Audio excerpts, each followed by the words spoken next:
You mentioned the uncertainty. I mean, it's the bane of the existence of the entrepreneur is the uncertainty. And I think that's what's been most frustrating. And I've had a lot of entrepreneurs on this show recently, a lot of them in the hospitality industry and in other industries. And them just not knowing is the worst thing. And also not knowing what the government's going to do is also very difficult. So I don't know what they're going to do next week. So I can't plan my employment out. I can't plan my limited capital investment even over the next few months.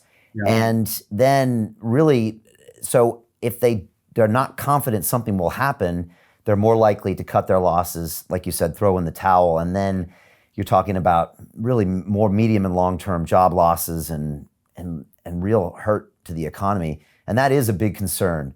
And that's what I think has been quite stressful for the UK, just not knowing what's going to come, not having necessarily a consistent, I don't know, a consistent reasoning strategy behind some of the decisions. And I feel like that's hurt us. I don't know what you think.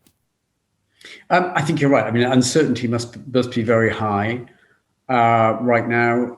It's a wonder any companies are doing much investment at the moment. Investment clearly has fallen a great deal.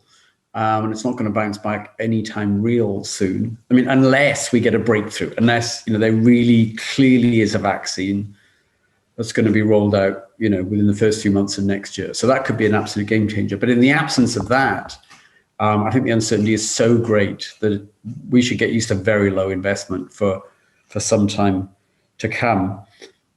I think past that uncertainty, as you rightly put it, is not quite knowing what the government strategy really is. Is it, well, right now, for example, is it we just must bring the infection rate down quite quickly in the short term to stop the hospitals being overwhelmed. And once we've got it down, even though we haven't completely suppressed the virus, and there are still people catching it, we've got it down enough to start lifting the restrictions because the short-term danger of hospitals being overwhelmed has gone away.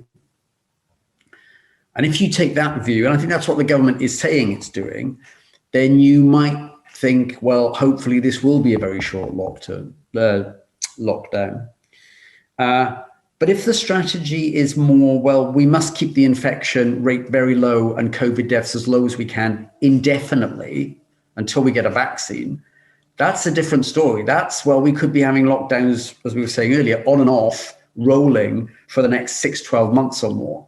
And if you think that's what the government's doing, why would you want to invest? So there's a certain lack of clarity in a government strategy, which I think adds to the uncertainty. It's inevitable there's going to be uncertainty because there's scientific things you don't know about. Are we going to get quick, reliable tests? Are we going to get a vaccine?